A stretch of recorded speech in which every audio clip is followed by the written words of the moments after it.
3 weeks from today, we will stage the most important presidential election since the Civil War. 3 weeks until that election, and one candidate has spent the last 48 hours insisting there is already voter fraud happening at polling places that do not yet exist. 3 weeks until that election, which that candidate says is rigged, unless he wins, because of voter fraud, which has happened 31 times in the last 1 billion votes cast in this country. 3 weeks until that election, and the leaders of one party are still chained of their own volition to the captain of the Titanic. 3 weeks until that election, and their candidate has shown himself more and more, hour by hour, day by day, to be manifestly unstable, sexually criminal, deranged, bigoted, and despotic.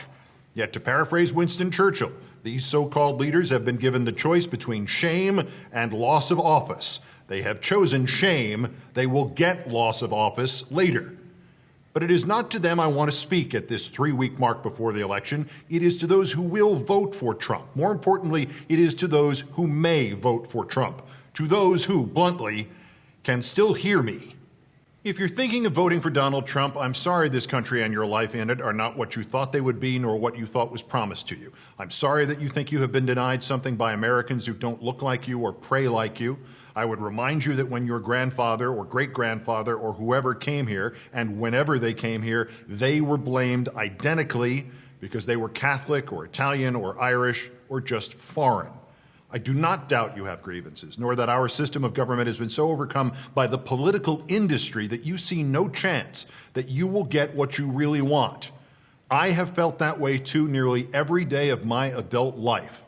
But I'm not here to agree or disagree with your grievances. I am here to urge you to recognize that what you see as your solution will in fact end with your slavery.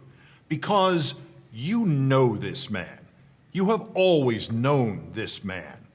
Voting for Donald Trump is like not getting the car you want, so you instead take the car you have and you drive it into the wall while you are in it, while your family is in it, while your country is in it. This election is not a question of policy or political correctness or rebellion against the machine. This is sanity versus insanity and freedom versus a police state. This man is crazy. We have indications that he is violent against women. He has been violent since he was a child. He hates and disparages people based on how they look or where their parents are from. And anyone and anything who goes against him is not treated the way you would treat them or it. He does not move on. He does not work harder. He does not find another way. He says it's all fixed. It's a plot. It's a lie. It's the fault of the Mexicans. It means war. He has uncontrollable anger, and you want to give him nuclear weapons.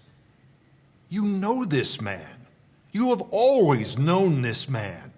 He is the lying used car salesman across town. He is the contractor who puts a hole in your wall, then vanishes. He is the fast-talking huckster on the late-night TV commercial. He is the husband or the wife or the girlfriend or the boyfriend who promised you forever and ran off with your heart and your money and your life.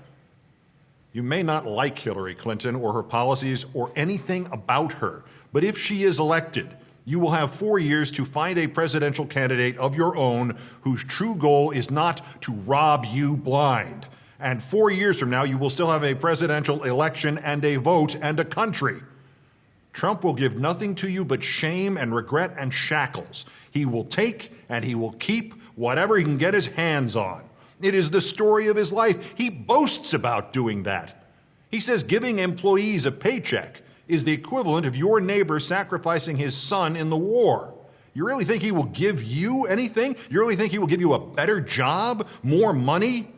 From women to business, this man is grab first and ask questions later, and you know that. And in the rubble of your life in a political science fiction nightmare version of a fascist America made real, this will be on your conscience. It will be your fault, not Trump's. He is merely the con man who is fattening you up for the kill. He ends his appearances with the Rolling Stones song, "You Can't Always Get What You Want." He is telling you in advance. How much more warning does he have to give you? You know this man. You have always known this man. There's been a lot of time wasted on trying to understand the nature of the strategy Donald Trump has used since his profile as a potential serial sexual criminal began to emerge 2 Fridays ago. Well, there is no strategy. This is the point. This is not strategy. This is him. He has been acting in this campaign, especially in the last 2 weeks, as if he has already been elected, already is the president, and that the rest of us are just annoying him by asking him about these harrowing tapes and these harrowing accusations. He behaves as if we are being rude to him by not simply agreeing with him and praising his countless amazing skills and wonderful accomplishments and his vast piles of money. As if on your deathbed or after it, the question you will ask or that will be asked of you is, how much money did you make? Donald Trump is defending himself by claiming that his victims were too unattractive to attack. Not as some kind of political strategy, not as some kind of clever answer. He is doing this because that is who he is, and that is what he expects to be able to do as president. The presidency would be the same as his current life. 70 years of hedonism and selfishness and abuse, except backed up by the power of the presidency and the military. He has been the dictator in his life, and now he intends to become the dictator in your life. You know this man. You have always known this man. You have seen him, and you have seen him recently. He is Bill Cosby. He is O.J. Simpson. He is Bernie Madoff. In nearly every individual thing Trump says to you, he is lying, distorting, rationalizing, contorting, blaming, self-martyring. But in one sense, he's the most truthful candidate we have ever had. The awful, dishonest, egomaniacal, dangerous, hateful candidate that he shows the world every day, that's really him. He is not putting on an act. He is not hiding anything more than the details. He is every day showing you his soul. The monster you see is the monster you will get. Only this monster will now have the power to issue executive orders and to pull that funny guy Jose you know who works at the restaurant or on the farm out of his house and throw him into a detention camp. And if you protest, he'll have the power to throw you in the detention camp alongside Jose. Elect him, and you'll spend the rest of your lives trying to undo your vote. You already know this man promised to honor the outcome of this election if he loses, and then said he was backing out of that promise. You have already heard him spend hours explaining that if he loses, it will not be because he and you have been rejected. It will be because he and you have been defrauded. What makes you think he believes in the things about this country that you love, that you have believed in and depended on and taken for granted since you were a kid? What makes you think he would not say in his inaugural address, "The people have spoken, so there's no need for any more elections"? Why on earth would you think that having gotten you to give him your vote, to give him your money, to give him your freedom, that he would ever again bother to ask you what you want? Why would he listen to you? Why would he do anything for you? Who would make him do anything for you? If you want to vote for him because nobody pushes him around, what are you going to do when he does something you don't like?